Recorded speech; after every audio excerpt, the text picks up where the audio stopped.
Rádio Rio de Janeiro, a emissora da Fraternidade, passa a apresentar Luz na Penumbra, programa que leva ao seu coração a mensagem da doutrina espírita.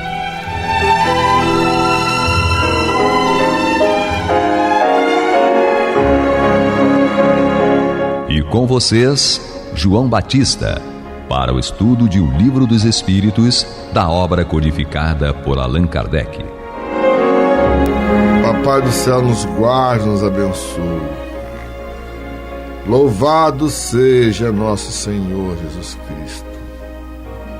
E que possamos fazer do tempo esta dádiva que a todos nós é dada de maneira igual, um recurso a mais, para que a nossa caminhada seja a cada dia mais firme e consistente na conquista dos valores morais que nos levarão à verdadeira felicidade.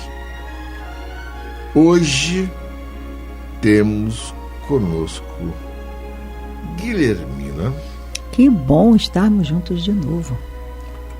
Ana Júlia. Olá, que Jesus nos abençoe. E Edmilson, desculpa, gente, eu estou confundindo as coisas. Adalberto. Ainda bem que eu sou irmão gêmeo, da mesma placenta. Mas enfim, a imparcialidade, diz o nosso irmão Lancelin, a imparcialidade é, pois, o maior sintoma da perfeição. Que a paz esteja com todos nós. Bonito. Então hoje vamos estudar a pergunta 202 de O Livro dos Espíritos, na tradução de Evandro Noleto Bezerra.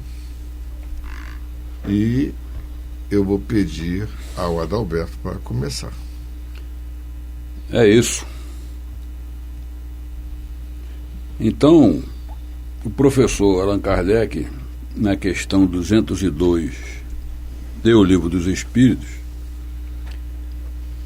dá continuidade ao estudo na temática sexos nos espíritos.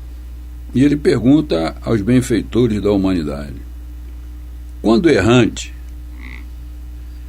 que prefere o espírito, encarnar num corpo de homem ou de uma mulher? O espírito errante é aquele que fica no intervalo de uma encarnação para outra. Não é que ele seja um espírito errado, né? Se bem que quando eu chegar lá eu vou continuar meio errado, né, Edmilson? Vou continuar meio errado, mas está tudo certo. Estou em evolução. Então, você Kardec... é meu amigo, então você é doido. Ah, é? Ah, então tá bom, pô. Então, quando nós estamos entre uma encarnação e outra, fora da matéria, fora do corpo físico, o que a gente prefere? Eu prefiro encarnar com o corpo de um homem ou no corpo de uma mulher? Os benfeitores respondem bem sucintamente: isso pouco lhe importa. Porque nós, fora do corpo físico, nós pensamos totalmente contrário daquilo que pensamos quando encarnado. Porque o corpo físico, ou o escafrando físico, seja o nome que queiram dar, cadeia física, não importa, ele tolhe o espírito. A gente fica momentaneamente um pouco tolhido. Por isso o esquecimento do passado, que a gente já estudou várias vezes e vamos estudar constantemente. Então, continuam os benfeitores, vai depender das provas, porque haja de passar. Então nós vamos ter provas. Quantas provas? De acordo com a nossa necessidade. Talvez nós não suportaremos provas ditas mais pesadas, porque a gente quer evoluir mais rápido, mas aí os professores digam: calma aí, malandro, fica quieto aí, e não, você não está ainda, não vai suportar a prova, você vai sucumbir. Não é assim que pai e mãe faz com a gente, né? Vai sair, Ana Júlia, não esquece do casaco.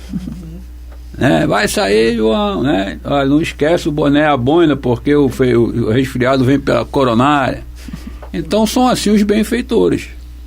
Meu filho, não é assim, calma. Alberto, calma aí.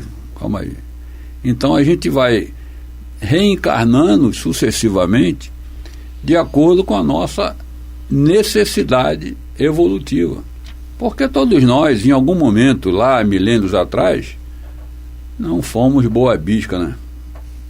Então a gente tem que ter consciência de que o carnê que Deus nos concede nas sucessivas reencarnações, cada folha é pespontada de um montão de... E a gente vai devagarinho. Eu acrescento uma coisa aqui, dentro dessa resposta bem objetiva dos espíritos, quando Kardec pergunta que o espírito prefere encarnar como homem ou mulher, não é uma questão de preferência, é uma questão de necessidade, é uma questão do que ele precisa. Então não é uma questão de, eu prefiro, eu gostaria mais, eu acho um barato. Não é isso. É o que eu preciso das provas pelas quais eu me comprometi a passar. E, obviamente, compreendendo de uma maneira mais séria, mais profunda, o que significa encarnar como um homem e o que significa encarnar como uma mulher. Quais são as dificuldades, quais são os compromissos, quais são as provas e tudo aquilo que significa, porque seja como mulher, seja como homem, as dificuldades acontecerão, e aí em todas as outras possibilidades, dependendo da parte social, da parte cultural, da parte no país em que vai nascer, e tem uma série de detalhes. Então tudo isso faz parte do processo de escolha. A espiritualidade superior, vamos lá, vamos escolher o que você vai ter de ferramenta para fazer o seu melhor com o objetivo da evolução espiritual. Então não é uma questão de escolha puramente genética. Eu quero ser homem, eu quero ser mulher. Não. É o que cada oportunidade vai oferecer para que se torne melhor. Vale uma consideração. Independente do sexo que o corpo venha a ter, tá? Depende dos compromissos e das tarefas a cumprir. Sim, exato. E vale para nós espíritas uma reflexão. Ser médium é uma tarefa que exige exatamente aquilo que disse Emmanuel para o Chico Xavier: disciplina, disciplina, disciplina. Não nos esqueçamos disso, isso é fundamental. Ana Júlia, o que você tem para nos dizer a respeito disso? Como foi já falado aqui, não existe a questão, não é a preferência, né? É de acordo com a nossa necessidade. Então nós sabemos que quando estamos aguardando uma nova reencarnação, é feito todo um planejamento, que muitas vezes, na maioria das vezes, nós participamos do planejamento. E lá, lá na erraticidade, nós temos uma visão muito ampliada das nossas necessidades, do que é preciso corrigir ou aprimorar. E não tem isso, eu acho que é melhor estar como mulher ou não. Isso, na verdade, é um planejamento muito criterioso, onde realmente é visto, olha, então nessa condição, nessa cultura, nessa sociedade, você estará melhor neste corpo masculino ou neste corpo feminino. Mas o melhor é no sentido de exercer mais possibilidades. E não de que é melhor um corpo masculino ou que é melhor um corpo feminino. Não é isso. E que todo planejamento, o objetivo é a evolução do espírito. O planejamento é feito para dar certo, para o nosso melhor. O objetivo é que realmente desenvolvamos várias aptidões no corpo em que estivermos. E que a gente deve pensar muito nisso e aproveitar essa oportunidade, porque nós não sabemos quando teremos a oportunidade de retornar. Exatamente. Ainda mais hoje, que nós sabemos que as gestações diminuíram bastante, Então nós não sabemos quando voltaremos, como voltaremos, então que aproveitemos a oportunidade que está sendo dada hoje. Exato. É isso aí. Bom, eu complementaria com uma questão também. Estamos aqui discutindo a genitália que a pessoa vai ter para utilizar naquele tipo de corpo. E é válido também refletir num ponto fundamental. A roupagem corpórea, ela não se traduz apenas nessa estrutura. Então, vai-se ser com mais tendência à obesidade ou à magreza. Vai-se ter uma estatura mais elevada ou menos elevada, uma força física maior ou menor, uma capacidade de suportar mais calor ou frio.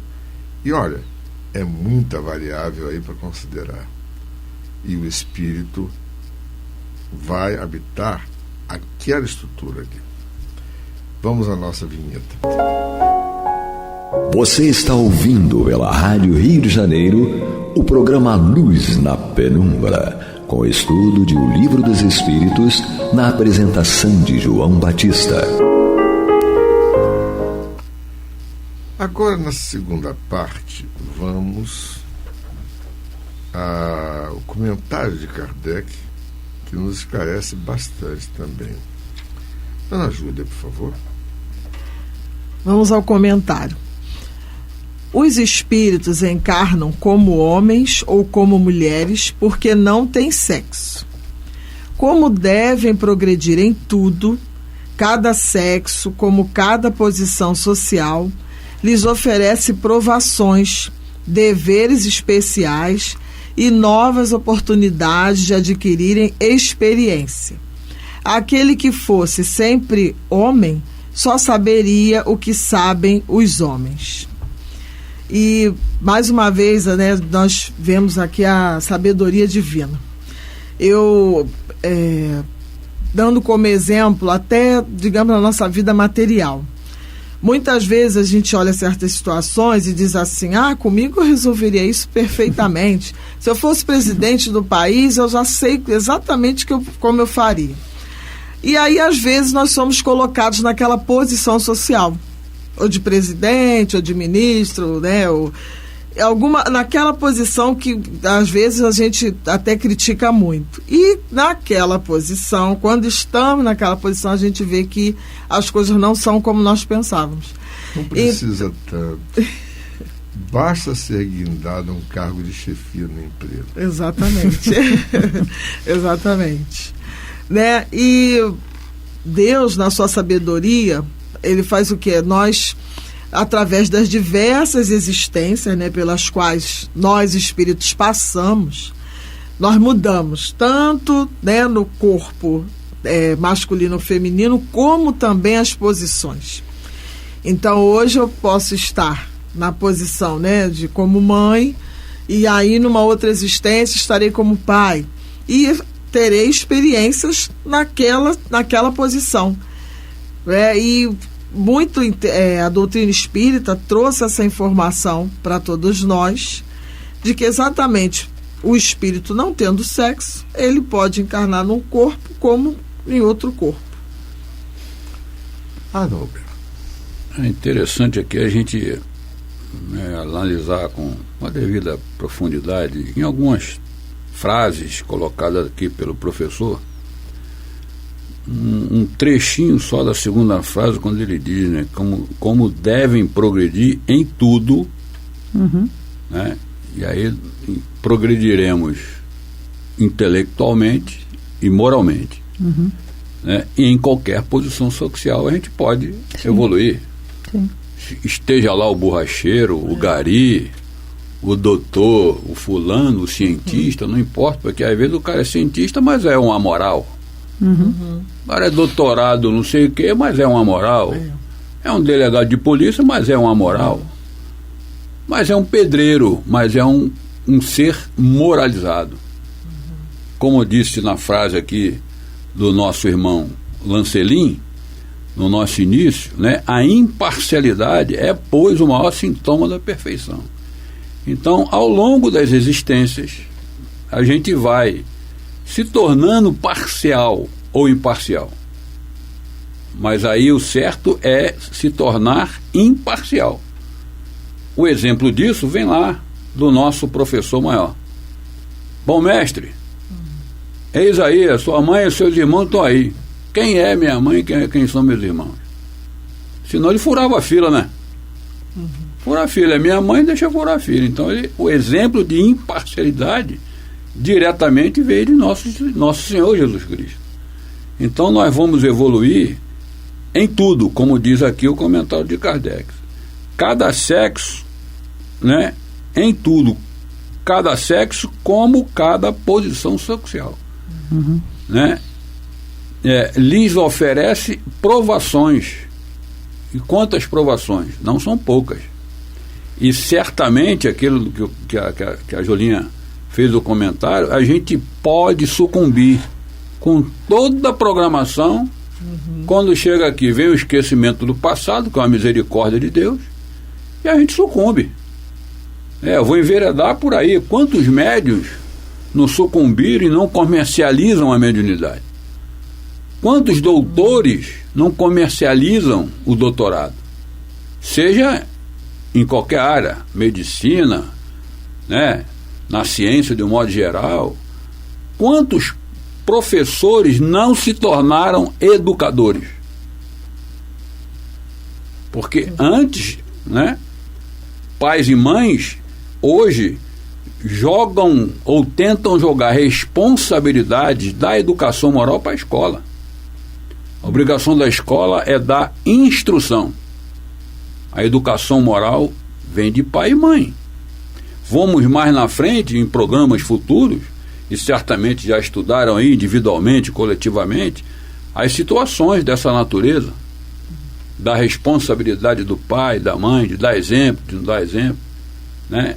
Feliz daquele que, mesmo tendo o maior exemplo de um pai, continua enveredando para o lado da imparcialidade. Não é isso? Que já tem bagagem. Deixa eu fazer um pequeno comentário aqui, pegando carona no que você falou, que é um ângulo que o Kardec comentou, né? Como sempre, os comentários dele são diretos e objetivos. Quando ele termina aqui, que realmente os espíritos encarnam como homem e como mulher, porque não tem sexo, então vai depender daquilo que foi programado, daquilo que ele precisa mais. Agora tem um detalhe, aquele que sempre fosse como homem, ele jamais saberia o que é ser mãe. Porque ser mulher não necessariamente significa ser mãe. Nem a dor do mas ser mãe significa ser mulher. É uma coisa diferente da outra. Você pode ser mulher e não ter absolutamente nenhum perfil para ser mãe. Mas você, para ser mãe, você precisa ser mulher geneticamente. Então, observando nesse detalhe, ser mãe é muito mais do que você deixar um ser crescer dentro do seu organismo, né? Você tem que perceber, o amor começa desde o início, você tem que depois saber como você progride, como é que você orienta, como você... E quando se consegue que haja a comunhão entre o pai e a mãe, no sentido de fazer com que aquela criança seja um ser humano decente, honesto, sensível, observante daquilo que Deus permite, é uma experiência e tanto, e é uma condição e tanto. O que vale para o pai também. Ser pai também não é só aquele que simplesmente empresta o seu espermatozoide. Ser pai é aquele que dá o exemplo, é aquele que chega junto, é aquele que compreende o filho, independentemente de quais sejam as características que esse filho tenha. Compreende, é solidário. Isso tudo são exercícios difíceis, não são fáceis, mas que fazem parte do nosso aprendizado, do nosso crescimento espiritual. E aí, estamos indo e estamos tocando, exatamente para um dia conseguir chegar. Você estava falando uma coisa, eu ia fazer um comentário rapidinho, um minutinho, em seres que eu admiro. Quem te admira, né? Eu sou fã incondicional do padre Júlio Lancelotti. ele é, para mim, um exemplo de ser humano, trabalhador, e que vestiu a camisa de ser filho de Deus. E eu acho isso sensacional. Assim como a irmã Dulce. Sim, né? Exato, mas particularmente ele está vivenciando um momento difícil. Contato com o pessoal da Ordem da Madre Teresa. Madre Teresa de Calcutá, nós tivemos contato com as irmãzinhas, já citei aqui. Já citei aqui, eu gosto de citar sempre, que nós acompanhamos. Dá tempo ainda? Rapidinho? Nós temos 2 minutos. Rapidinho. Nós acompanhamos, na época, eles têm um abrigo de idosos ali na Penha, ali na Avenida Brasil. Aqui no Rio de Janeiro. Na Avenida Brasil. É perto da Linha Amarela. Perto da Linha Amarela. Tem uma igreja na Brasil, uma igrejinha ali do lado. E não sei se ainda estão, as irmãs Madre Teresa de Calcutá. E a maioria em indústria, em estrangeiras e tal. E nós íamos ver os acamados, oficialmente pela prefeitura e tal, como mandava o padre.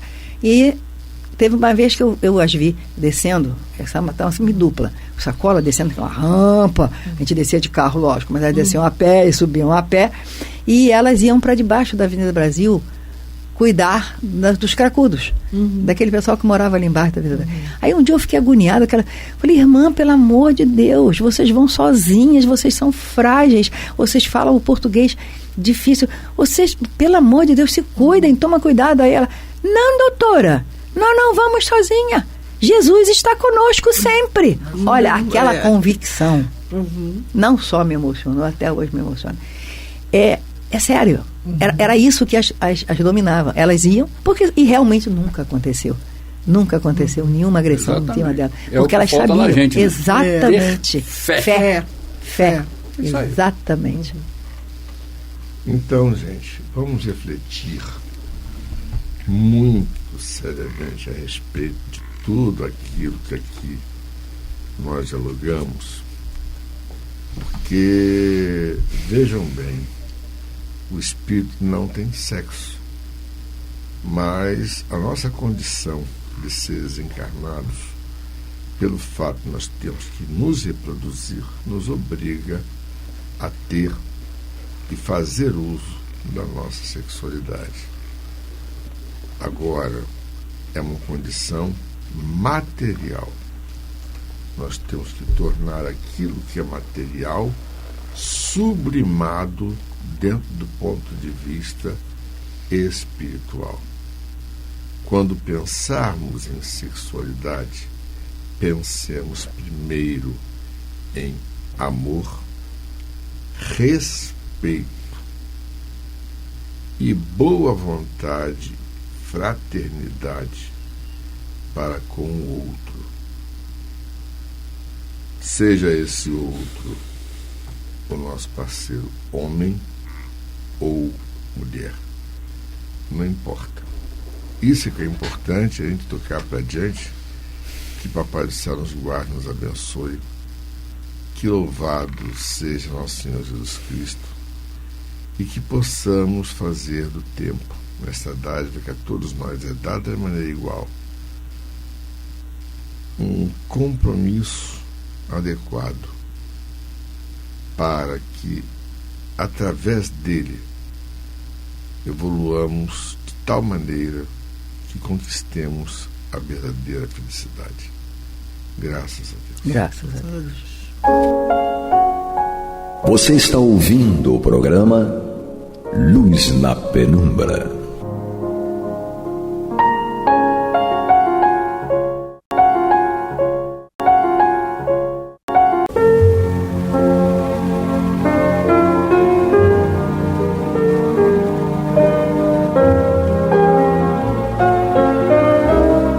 A Rádio Rio de Janeiro está levando ao seu lar e ao seu coração a mensagem consoladora da doutrina espírita, através do programa Luz na Penumbra.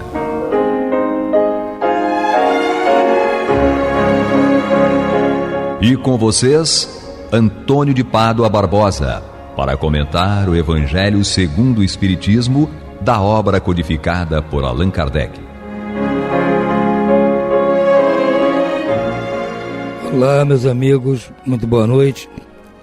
Estamos aqui dando continuidade ao programa Luz na Penumbra, no qual nós estudamos o Evangelho segundo o Espiritismo de Allan Kardec. Estamos em seu capítulo 7, Bem-aventurados os pobres de espírito.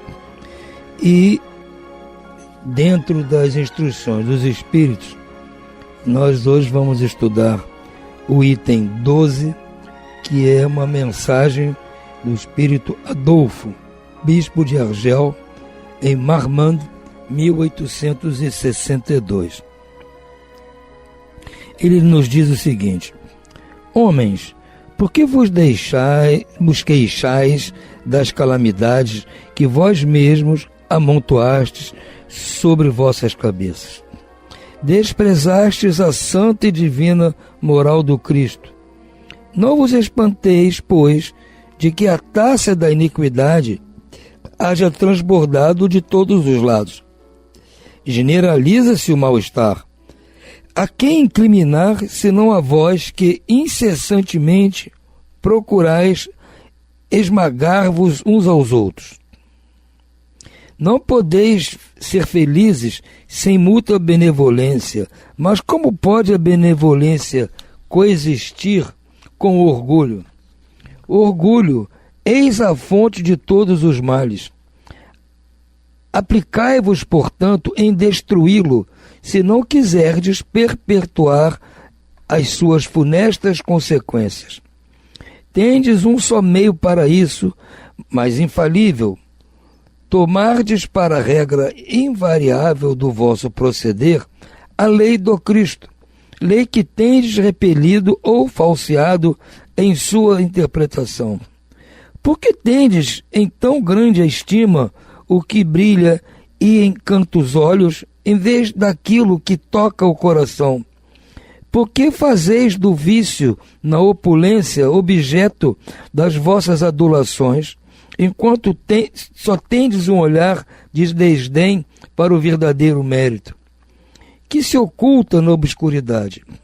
Apresente-se em qualquer parte um rico debochado, perdido de corpo e alma, e todas as portas lhe serão abertas. Todas as considerações voltam-se para ele, ao passo que mal se dignam saudar o homem de bem, que vive do seu trabalho. Quando a consideração dispensada aos outros é medida pelo peso do ouro que possuem ou pelo nome que usam, que interesse eles podem ter em se corrigirem de seus defeitos? Outra seria a situação se a opinião geral fustigasse o vício dourado, tanto quanto o vício em andrajos, mas o orgulho é indulgente para tudo o que lisonjeia. Século de cupidez e de dinheiro, dizeis. Sem dúvida, mas por que deixastes que as necessidades materiais sobrepujassem o bom senso e a razão? Porque cada um quer elevar-se acima do seu irmão. Hoje a sociedade sofre as consequências desse fato. Não esqueçais que tal estado de coisas é sempre um sinal de decadência moral. Quando o orgulho chega ao extremo, tem-se um indício de queda próxima, porque Deus sempre castiga os soberbos.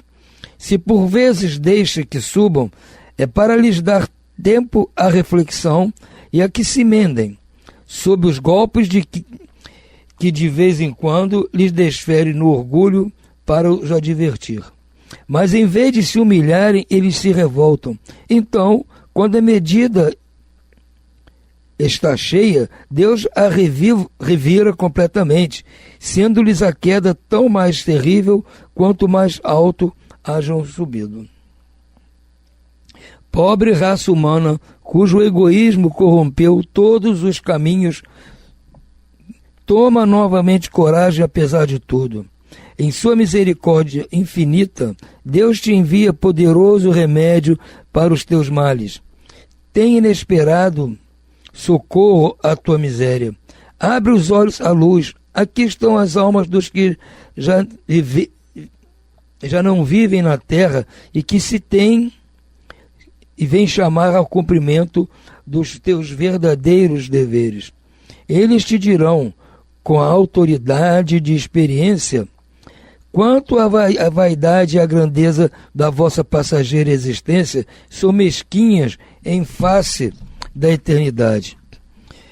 Dir-te-ão que, no além, o maior é aquele que haja sido o mais humilde entre os pequenos deste mundo, que aquele que mais amou seus irmãos será também o mais amado no céu, que os poderosos na terra se abusaram da sua autoridade, ver-se-ão obrigados a obedecer aos seus servos, que finalmente a caridade e a humildade, irmãs que andam sempre de mãos dadas, são os títulos mais eficazes para se obter graça diante do Eterno. Adolfo, bispo de Argel.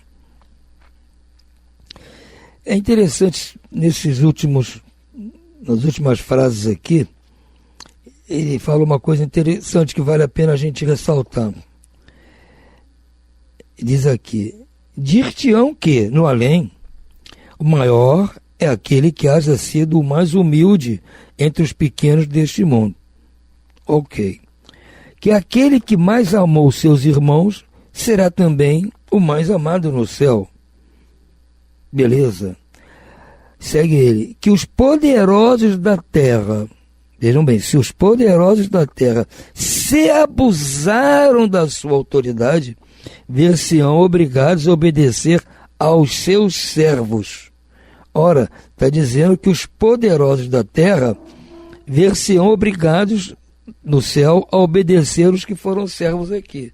Sim, mas tem aqui um entre vírgulas muito interessante, porque diz que os poderosos da terra se abusaram da sua autoridade. Porque ser poderoso na terra não é demérito, não é motivo para passar sufoco na espiritualidade. Porque alguém tem que deter poder aqui para que a tropa siga. Toda tropa tem que ter um comandante, subcomandante, os adjuntos. Numa empresa é assim, em qualquer vamos dizer assim, parcela da sociedade tem que ser assim. E os comandantes e os comandados. Sempre assim. Mas o que acontece com os poderosos é que eles se perdem. Ao assumirem esse estado de poder, se perdem no orgulho, na vaidade, no egoísmo, e aí botam tudo a perder. Então é para esses que ele está se referindo, porque ele diz aqui que os poderosos da terra se abusaram da autoridade. Agora, se o poderoso da terra não abusou da sua autoridade, usou a sua autoridade na medida certa e necessária para conduzir aquela parcela da sociedade que está sob seu comando, sob seu poder, tudo bem. Alguém tem que ser. Alguém tem que ser rei. Alguém tem que ser o presidente. Alguém tem que ser uma pessoa dono de uma grande empresa. Tem que ter alguém. Agora, esse alguém não pode abusar disso. Se ele não abusar, tudo bom, ele cumpriu a sua missão, a sua incumbência direitinho. Agora, para aqueles que eventualmente abusam e que infelizmente são a maioria, aí sim vão ser obrigados a obedecer aos seus servos, lá na espiritualidade. Então, nós não podemos nos aproveitar de que toda vez que se refere aos poderosos, e mais tarde, lá no capítulo 14, nós vamos falar também dos ricos, e enquadrá-los como se fossem todos iguais. Não são. São a minoria aqueles que não abusam. Porque qualquer um de nós, se estiver naquela situação, muito provavelmente agiria da mesma forma, porque é uma tentação muito grande. Ninguém é colocado nesta posição quando encarna aqui na Terra sem um objetivo. A espiritualidade tem um objetivo quando escolhe alguém para assumir esses cargos aqui. Agora, nós geralmente abusamos. Da mesma maneira que uma pessoa que nasce e se torna uma pessoa muito bonita, ela às vezes pode se perder da sua beleza, fazer coisas não muito louváveis, abusar dos seus relacionamentos, não é? Até usar isso com outras segundas intenções para obter vantagens. Agora, a pessoa quando nasce aqui, veio com essa determinação de abusar dos seus predicados de beleza para agir mal? Não veio com isso. Se ela teve o mérito de nascer e ser bonita, tudo bem. Faz parte. Nem todo mundo tem que ser feio. Alguém tem que ser bonito, até para comparar. Porque se todos fossem feios, não existiria feio nem bonito, eram todos iguais. Então existem os feios e os bonitos. Agora, não quer dizer que a pessoa vai abusar, da mesma maneira que vai abusar do dinheiro, da riqueza, do nome, que naquela época era importante, esses títulos nobiliárquicos, conde, barão, duque. Hoje em dia não existe mais isso, mas antigamente a pessoa herdava de família esses títulos. O avô, o bisavô teve seus méritos para merecer esse título, mas o neto, bisneto, tataraneto não fez absolutamente nada e só abusava do título herdado da família. Hoje não tem mais isso, mas antigamente nessa época aqui tinha. Então só porque tem esse título, torna-se uma pessoa abusiva? Não, ele pode ter o título, ser dono de terras, comandar levas de servos, mas tratar todos dignamente. É mais difícil? Sem dúvida. Só passa por isso quem está lá. A gente que está de fora aqui acha que é fácil resistir às tentações. Não é fácil. Entende? Então a gente tem que ter muito cuidado com isso. Nós temos que perceber, se nós não estamos numa situação dessas, nós não podemos ficar tirando pedra e acusando quem está lá e não está agindo bem. Porque aqueles que não são poderosos também agem mal, como nós. Nós não somos poderosos. Podemos ser os servos nesse processo. E nós, servos, também não agimos errado? Também não exacerbamos o nosso orgulho, nossa vaidade? E muitas vezes, eles lá, os poderosos, ricos, belos e tal, ainda tem um motivo para ter orgulho, para ser tentado. São esses predicados. Nós nem temos isso para nos tentar e somos também egoístas, vaidosos, soberbos. Todo mundo está nesse barco. Por isso é que Jesus veio aqui nos dizer, olha, o caminho da salvação é a prática do amor, da caridade. Sede humildes, como eu sou humilde. Jesus disse isso, a única qualidade que ele se atribuiu foi da humildade. E a mansuetude também. Então, se fosse uma coisa fácil de se tornar humilde, manso, não precisava Jesus vir aqui, e nós naturalmente íamos chegar a essa conclusão, íamos nos tornar assim. Mas depois de não sei quantos milênios, nós não estávamos conseguindo atingir este ponto de, como diz aqui, nós distorcemos a lei do Cristo. Ele fala, tendes um só meio para isso, mas infalível, tomados para a regra invariável do vosso proceder, a lei do Cristo, lei que tendes repelido ou falseado em sua interpretação. Ele diz isso do orgulho. O orgulho é a fonte de todos os males. Aplicai-vos, pois, em destruí-lo, se não quiserdes perpetuar as suas funestas consequências. Falando do orgulho, ele diz, só tem um meio de combater o orgulho, e é infalível, é tomar como regra invariável a lei do Cristo. O Cristo teve que vir aqui nos estabelecer a sua lei para que a gente entendesse que era a maneira de combater o orgulho dentro de nós. Mas o que nós fizemos?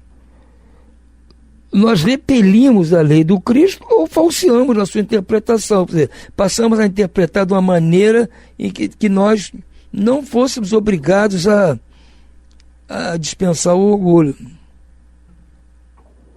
Mesma coisa aconteceu com Moisés, trouxe o decálogo, outros profetas vieram explicando tudo aquilo, mas o que fizeram os hebreus? Principalmente os fariseus, saduceus, eles distorciam a interpretação daquelas leis. E naquela época era mais fácil, porque as pessoas, 99%, não sabiam nem ler nem escrever. Tinham que aceitar o que aqueles poucos que sabiam ler e escrever diziam. Então era fácil para eles manipular.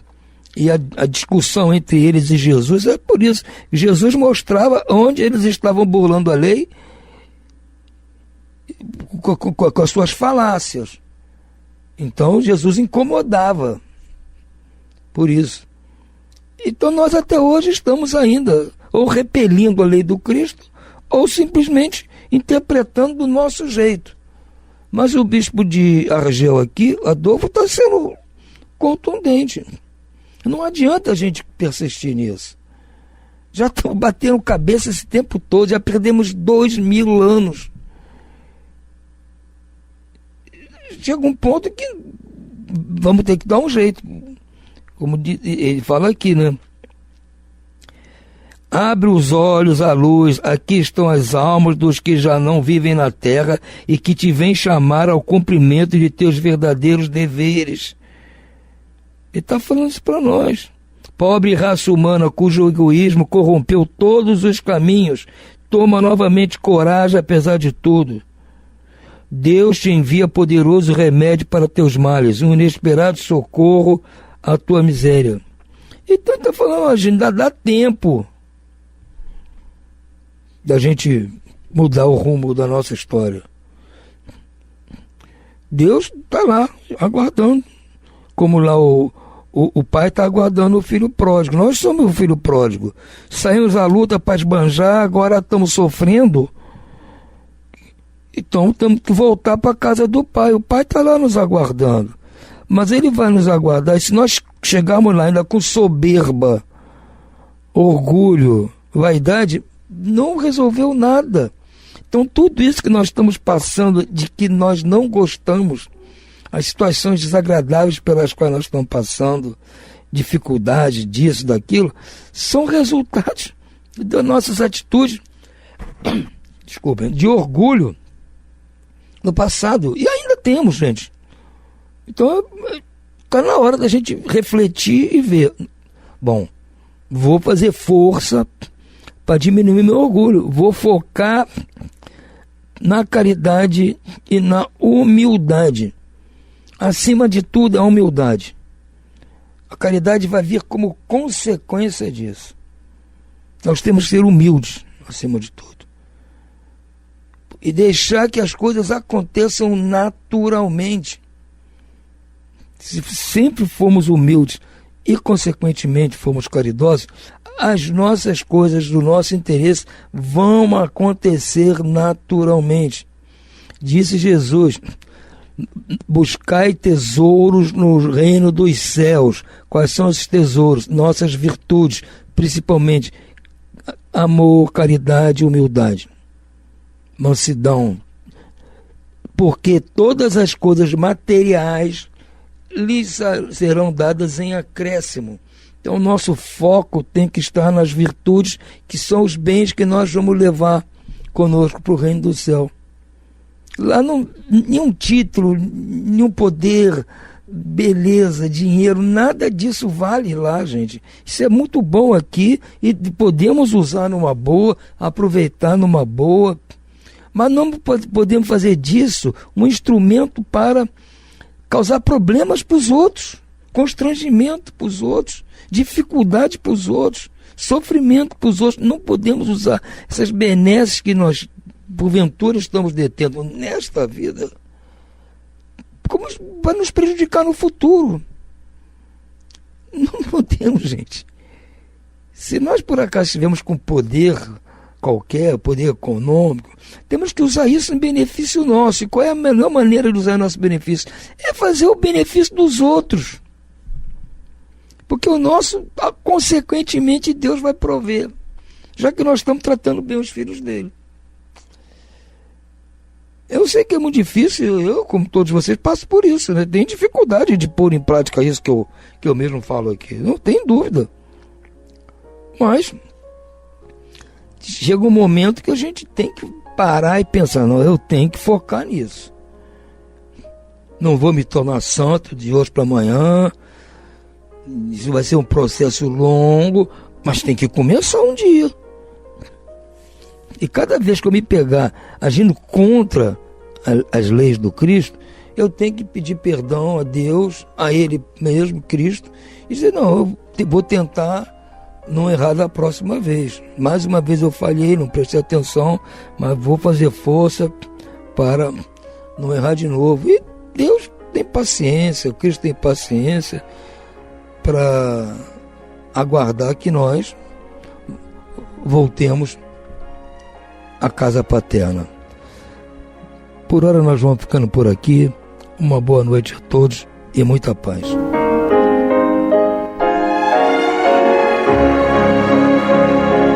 E vamos ouvir agora a prece de encerramento de nosso programa, na voz de Geraldo de Aquino. Jesus, dá-nos coragem para a luta, piedade para os insultos e misericórdia para as injustiças e ingratidões. Limpa nossa alma de inveja e ambições mesquinhas, de ódio e de vingança o nosso caminho.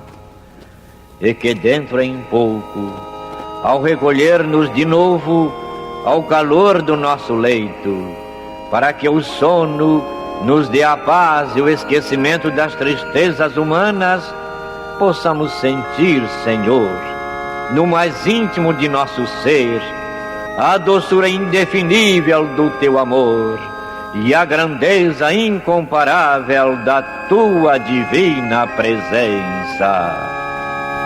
Que assim seja.